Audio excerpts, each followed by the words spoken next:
week before the second high-stakes summit between the leaders of North Korea and the U.S., and President Moon Jae-in has proposed providing North Korea with sanctions relief while talking over the phone with his American counterpart. Our presidential office correspondent Shin Se-min starts us off. President Moon Jae-in told President Trump that Seoul is willing to open economic engagement with North Korea if it'll speed up Pyongyang's denuclearization process. During the first phone conversation between the leaders in nearly 6 months on Tuesday night, President Moon reportedly said, quote-unquote, that we are determined to take up the role if President Trump asks, if that's the way to lessen the U.S. burden. South Korea's top office hinted that Seoul and Washington will share the pursuit of joint inter-Korean projects, something it'll have to begin with sanctions removal as a corresponding measure to Pyongyang's progress on denuclearization. For Seoul, the bottom line is encouraging Washington to actively offer sanctions relief to the North during next week's second Kim-Trump summit in Hanoi.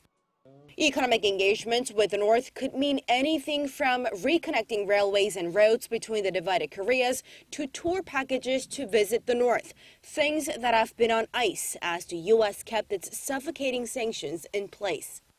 It's the first time that President Moon has floated the idea of economic concessions to boost the prospects for a successful summit, and also the first time since the South Korean leader's call for European support received a stony response late last year. A matter of hours after the phone conversation, President Trump told reporters in the Oval Office about the North's economic potential if it chooses the right path. I really believe that North Korea can be a tremendous economic power when this is solved. Their location between Russia, China, and South Korea is unbelievable. Expressing high hopes for the summit, President Trump said he's in no rush to denuclearize North Korea, although he's ultimately aiming for it.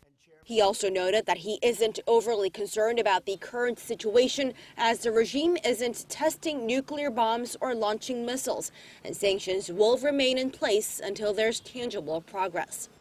Counting down to another historic summit between Kim and Trump, the leaders of South Korea and the U.S. pledged to stay in close touch before and after the Hanoi meeting, perhaps even arranging another sit-down between the allies in the near future.